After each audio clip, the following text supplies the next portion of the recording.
Halo teman-teman, selamat datang di Sepin Channel. Hari ini kita akan membahas sebuah alur cerita film berjudul Banal, dan inilah alur cerita filmnya.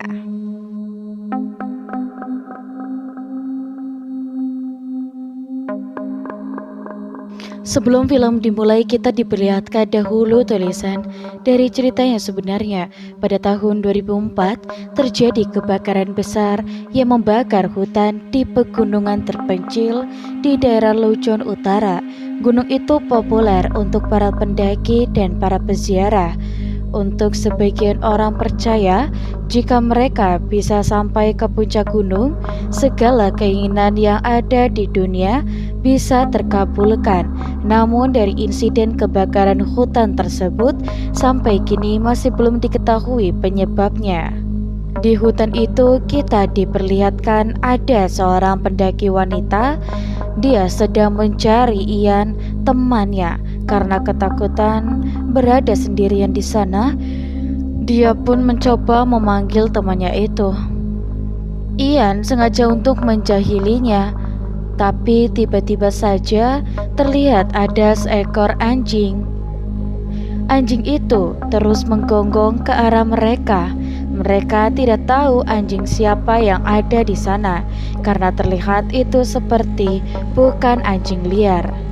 Merasa aneh, ia meminta untuk membiarkannya saja. Mereka tak sadar sudah ada sesosok makhluk yang sedang memperhatikan mereka dari semak-semak. Karena dirasa mengganggu dan berisik, dia pun mencoba untuk mengusirnya. Saat dia menoleh kembali ke belakang, tiba-tiba anjing itu sudah menghilang dan kini dia pun kembali kehilangan Ian. Sudah tidak lucu lagi bagi dia jika Ian masih bercanda. Tak jauh dia berjalan, ada tetesan darah yang mengenai wajahnya, dan saat dia melihat ke atas, terlihat kepala Ian yang sudah terpisah. 1 bulan berlalu. Siang itu di sebuah kampus, di sana kita diperkenalkan kepada Thea, Richie, Mark, Yellow, dan Erika. Mereka berlima ini adalah sahabatan, kemanapun mereka pergi selalu bersama. Erika adalah seorang yang sangat religius. Di tengah kesibukan, ia selalu menyempatkan diri datang ke gereja yang ada di kampus untuk selalu berdoa. Jujur saja, di sini kita benar-benar terbawa banget sama suasana ya. Kebetulan di sini adalah hari terakhir mereka masuk kampus karena libur panjang akhir semester. Di sebuah tempat nongkrong, mereka berlima merencanakan liburan karena tempat wisata sudah pernah dikunjungi. Di sini Yellow mempunyai rencana lain untuk mengajak mereka pergi ke suatu tempat yang belum pernah mereka kunjungi. Yellow mengajak mereka untuk hiking ke tempat ibunya yang ada di provinsi terpencil. Di sana selain tempat camping, biasa juga dikunjungi banyak peziarah. Konon katanya jika mereka bisa mendaki sampai ke puncak gunung, setiap permintaan akan dikabulkan. Di sini Yellow tahu kalau Erika ini sedang mengalami sebuah masalah. Yellow juga mengatakan kalau di pegunungan itu ada kuil Bunda Maria. Selain bisa berdoa, mungkin saja setiap doa yang Erika panjatkan bisa dikabulkan lebih cepat di gunung itu. Mendengar hal tersebut, sepertinya Erika tertarik, begitu juga dengan teman-teman yang lainnya. Sampai pada akhirnya, mereka pun sepakat untuk pergi camping di sana. Di rumah, Erika meyakinkan dirinya sebelum berangkat ikut ke gunung itu. Diketahui kalau ibunya Erika ini sedang sakit parah. Erika yang adalah keluarga sederhana tak mampu lagi untuk merawat ibunya di rumah sakit. Selain Erika orang yang religius, itulah alasan Erika selalu berdoa setiap saat untuk meminta kesembuhan atas sakit yang diderita oleh ibunya itu. Akhirnya Erika pun ikut bersama teman-teman yang lainnya. Tujuan Erika pribadi bukan untuk liburan, Tapi dia tertarik dengan ucapan Yellow soal permintaannya bisa terkabulkan jika bisa berhasil ke puncak gunung itu. Dalam perjalanan Lychee sebelumnya mencari tahu soal gunung yang akan mereka tuju.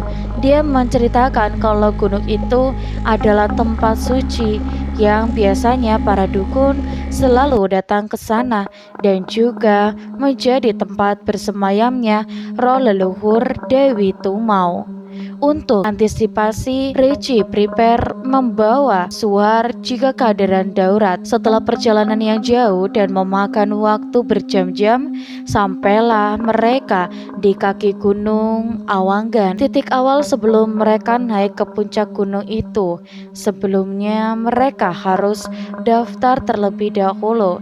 Namun di pos penjaga mereka diberitahukan kalau ternyata untuk saat ini dilarang bagi para pendaki untuk naik ke gunung tersebut. Dia juga mengatakan kalau pengumumannya sudah diterbitkan sebulan yang lalu. Sayangnya di sini Yellow tidak tahu tentang informasi itu. Walaupun mereka memaksa untuk masuk, tapi penjaga tetap melarangnya karena demi untuk keselamatan mereka sendiri. Namun datang Thea yang mengetahui kalau dilarang untuk mendaki. Dia pun mencari alternatif lain dengan cara menjogok penjaga itu. Ya, karena tawarannya tidak bisa ditolak, akhirnya dia pun mengizinkan mereka untuk masuk. Salah satu penjaga yang bernama Cielo ditugaskan untuk menjadi tour guide mereka. Lalu pendakian pun dimulai. Mereka diarahkan ke jalur yang berbeda, tidak menggunakan jalur yang seperti biasanya. Karena ini salah satu jalur yang cukup aman. Setelah beberapa lama menempuh perjalanan, Cielo mengajak mereka untuk sejenak beristirahat di sebuah rumah bilik milik si dukun yang bernama Nyai Daling. Karena masih berada di kaki gunung, Erika menyempatkan diri untuk menghubungi ibunya yang sakit. Pembicaraan dia tak sengaja terdengar oleh Richie. Di sini akhirnya Richie tahu permasalahan yang sedang dialami oleh Erika. Awalnya Nyai Darling baik-baik saja menyambut kedatangan mereka di sana.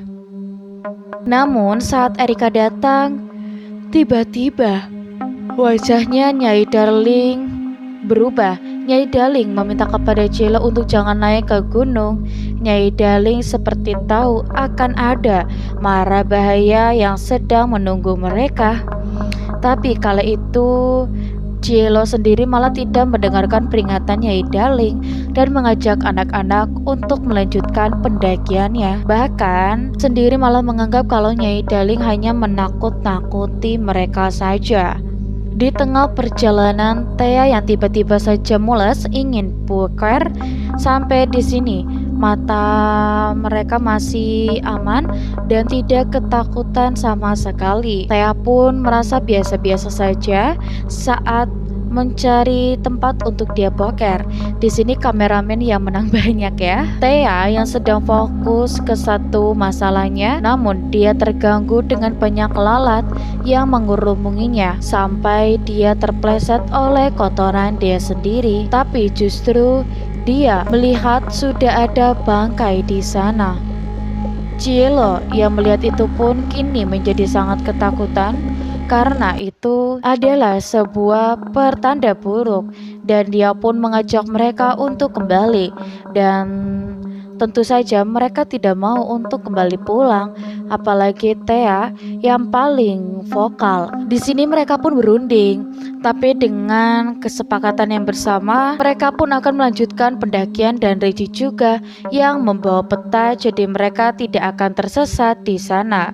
Dan di sini Richie mengiyakan kalau tahu Erika butuh ke puncak gunung itu agar permintaan doanya Erika bisa cepat terkabul. Sebenarnya itu adalah alasan yang sangat konyol.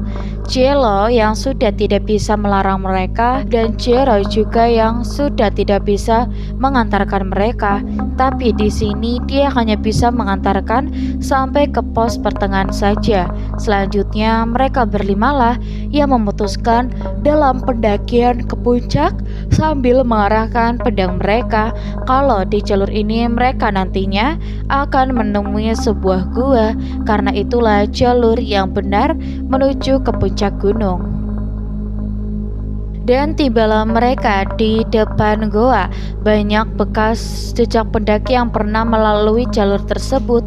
Mereka berlima harus melalui goa itu karena nantinya akan menemui jalur selanjutnya setelah melewati gua. Di sini mulai ada rasa takut di antara mereka karena melihat gua itu sangatlah gelap. Bahkan dia pun meminta untuk mencari jalan lain. Tapi sayang, ini adalah salah satunya jalur yang benar jika mereka ingin cepat sampai. Richie meyakinkan Thea untuk selalu memegang tangannya. Semakin mereka masuk ke dalam gua, jalurnya semakin sempit dan juga sangat gelap. Dan mulai terasa ada aura negatif yang mendekati mereka di sana. Mark yang hanya menggunakan korek api sebagai sumber cahaya, dan di pertengahan jalan tiba-tiba saja mereka kini sudah terpisah dengan yang lainnya. Dan sialnya lagi, lampu senternya itu malah mati sekarang.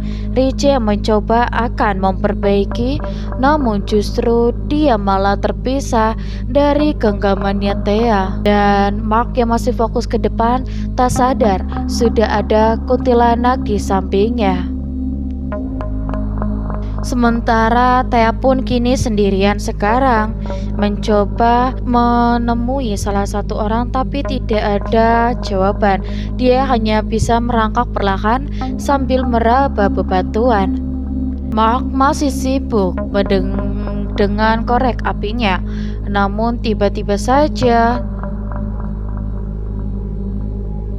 di lain sisi ternyata justru malah Erika, Yellow dan Richie sudah berada di luar. Mark dan Thea yang masih di dalam gua. Thea masih berusaha memanggil Richie, namun di sana. Tapi untunglah dia bertemu dengan Mark dan akhirnya mereka pun kembali bersama.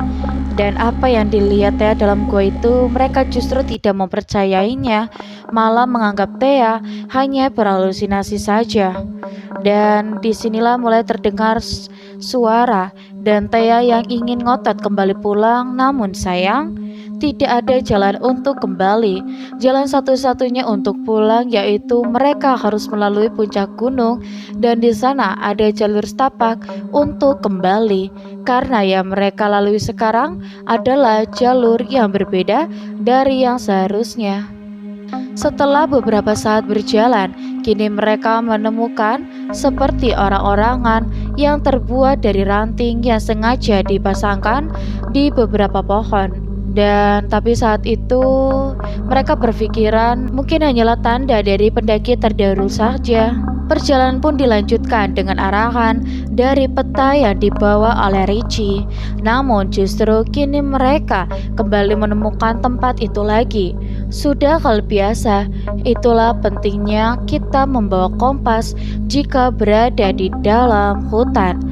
Peta yang dibawa Richie sama sekali tidak membantu. Mereka pun mencoba untuk melanjutkan kembali, tapi kini kondisi diperparah dengan turunnya hujan. Disinilah mental dan fisik kita diuji jika dia berada di tengah hutan. Pikiran dan macam-macam akan muncul di saat kondisi pada saat ini. Salah satu, tidak fokus akan berdampak membuyarkan fokus orang lain. Thea yang kembali diperlihatkan seperti ada sesosok wanita berambut panjang yang berada di balik pohonan. Karena terlihat samar-samar, dia pun mencoba untuk memperjelas penglihatannya. Sementara Richie bersama Yellow pun melihat ada sesosok di sana. Mereka tak sadar sudah terpisah dengan Erika dan terdengar teriakannya sekarang. Erika yang hampir jatuh terposok masuk ke dalam jurang. Karena sudah tidak mungkin dilanjutkan, mereka memilih untuk mendirikan tenda di sana. Musibah satu persatu mulai berdatangan. Yellow yang tiba-tiba saja mengalami demam tinggi. Mereka berbagi tugas, Erika yang akan menjaga Yellow di tenda, Mark yang akan pergi mencari air di sungai. Sebenarnya Richie tidak membiarkan Mark sendirian ke sungai itu. Dia pun menyusulnya dengan Thea. Namun di perjalanan, justru Mark mulai merasa ada sesuatu di telinganya. Bukannya hewan, tetapi justru itu adalah ke akar pohon yang panjang. Dalam penglihatan Mark, dia seperti terlilit oleh akar pohon yang hidup. Tapi untunglah semuanya kembali normal. Erika terbangun karena mengalami mimpi yang sangat buruk, dan ternyata langit pun sudah mulai terang. Tapi kini dia hanya tinggal berdua bersama Yellow saja di sana. Erika lalu mencari keberadaan yang lain, namun terlihat mereka bertiga sudah bertingkah aneh. Mereka seperti orang yang kesurupan, tak sadar apa yang sudah mereka lakukan di sana. Sudah bukan pendakian yang menyenangkan lagi bagi mereka, dan justru kini mereka malah kehilangan Yellow sekarang. Keadaan sudah semakin rumit hingga membuat Mark yang harus bertengkar dengan Richie karena dianggap dia yang salah jalur. Sedangkan Thea masih saja mengajak mereka untuk kembali pulang. Mark yang berada di pinggiran sungai untuk mengambil minum. Dia baru tersadar kalau ada yang memperhatikannya dari jauh dengan raut wajahnya itu yang sangat menyeramkan. Terlihat dengan boneka yang terbuat dari ranting. Dari jauh, dia bisa melukai Mark dengan mata kaki tulangnya. Sampai Mark pun harus tewas di sana. Mereka bertiga yang menunggu Mark tak kunjung datang. Mereka berpikir Mark mungkin sudah jalan duluan. Perjalanan pun dilanjutkan kembali. Dari tempat tersebut mereka bertiga harus melewati sungai itu. Di sini Erika mengungkapkan kalau dari mimpi yang dialaminya, Erika sendiri melihat kalau ibunya tewas di tangannya sendiri. Apakah itu artinya Dewi Tungmau tidak akan mengabulkan permintaannya? Erika menjadi tidak yakin dengan niatnya sekarang. Dan apakah pendakian ini hanya akan menjadi sia-sia saja? Erika tak sadar sudah berbicara seperti itu. Dan dia tersadar kalau pendakian ini hanya dimanfaatkan untuk tujuan Erika saja. Padahal sejak dari awal Erika sendiri sudah tidak mau memaksakan dalam pendakian tersebut. Namun justru Thea lupa kalau dia sendirilah yang memaksakan. Sampai dia pun menyogok penjaga itu.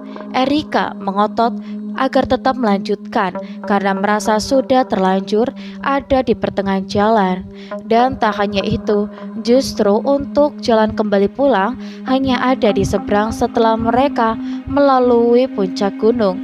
Richie mencoba menenangkan Thea yang emosi, tapi kini Thea malah menjadi menyebalkan. Tiba-tiba Thea seperti ada yang menarik masuk ke dasar sungai. Richie dan Erika pun segera menolong. Dan ternyata itu dilakukan oleh sesosok yang ada di sana.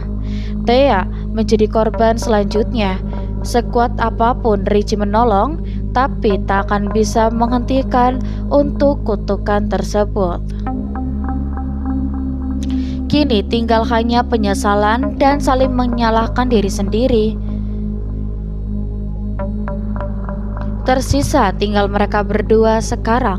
Mereka pun berjanji saling menjaga satu sama lain dengan apapun yang terjadi. Dengan harapan yang tersisa, mereka kembali melanjutkan perjalanan. Setelah beberapa saat dari jauh, mereka melihat ada segerombolan orang-orang di sana. Richie dan Erika mengira kalau mereka adalah orang jahat. Richie meminta kepada Erika untuk menunggu dari jauh, sedangkan dia akan mencoba mendekat dan mencari tahu orang-orang itu. Tapi keberadaan Richie malah diketahui oleh mereka di sana. Sialnya Richie malah terpleset hingga membuat kakinya kesakitan. Richie meminta untuk Erika terus berlari.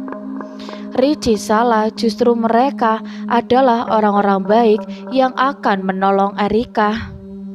Sementara Erika, dia seperti terkena sihir yang membuatnya pun terjatuh pingsan. Terlihat ada sesosok berbaju putih mendekatinya. Richie bertemu dengan tetuanya di sana. Tujuan kedatangan orang-orang itu ke gunung untuk menghentikan ritual sesembahan yang dilakukan oleh sekelompok sekte dukun. Dari cerita tetua itu, Dewi Tumau yang diceritakan sebagian orang adalah roh para leluhur itu salah besar. Justru Dewi Tumau itu adalah iblis penghuni gunung tersebut. Tetua itu juga mengatakan kalau mereka sudah salah tujuan, kalau mereka ingin menuju ke Gunung Suci, Gunung Suci sendiri ada di sebelahnya. Justru gunung yang sekarang mereka daki adalah gunung sarangnya para iblis. Di sini tercium seperti ada skenario kesengajaan, guys. Karena gunung ini adalah gunung tempatnya para iblis berada, di mana sekte dukun menjadi pemuja iblis Tumau. Sekte dukun itu dipimpin oleh kaum wanita. Mereka memuja kepada iblis Tumau agar diberi kekuatan sihir. Erika menjadi wanita terpilih yang dijadikan tumbal ke-10 untuk mereka lakukan sesambahan terakhir yang diminta oleh iblis Tumau yang diberikan oleh pengikutnya. Dan ternyata dalang dibalik semuanya ini adalah Yellow. Dia adalah salah satu pemuja Tumau yang kini diberikan gelar sebagai pimpinan sekte dukun, karena Yellow sudah mampu membawa wanita seperti Erika untuk dijadikan sesembahan.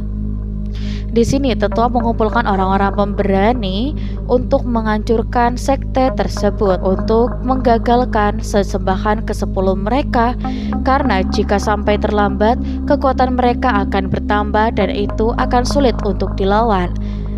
Dari awal sudah direncanakan oleh Yellow untuk menjebak Erika agar bisa ikut dengannya. Dan sampailah pada puncaknya di mana Yellow akan mempersembahkan Erika kepada iblis Tumau. Di lain sisi, gerombolan itu menemukan upacara ritual sesembahan. Namun, ritual tersebut akhirnya berhasil digagalkan oleh orang-orang itu dan juga membasmi para pengikut iblis. Tapi dari kekuatan si dukun mampu melawan balik mereka. Richie dan Erika berusaha untuk segera melarikan diri, namun tak mudah bagi mereka untuk bisa pergi dari sana. Mereka berdua sudah terkepung sekarang. Bahkan kini Richie sudah menjadi tawanan. Erika diberi pilihan jika dia mau bergabung. Iblis itu mau akan menyembuhkan penyakit ibunya dan juga membiarkan Richie tetap hidup. Tak hanya itu, Erika juga nantinya akan diberikan kekuatan. Tapi Erika tak mudah percaya begitu saja kepada para pengikut iblis, dan sampai pada akhirnya Erika memilih membakar Yellow dengan senjata suar itu. Dan dari tragedi tersebut sekarang diketahui kalau penyebab kebakaran hutan itu karena tubuh si dukun yang terbakar. Richie dan Erika berhasil terselamatkan dan film pun berakhir. Untuk teman-teman jangan lupa untuk like, komen, dan juga subscribe. Sampai jumpa.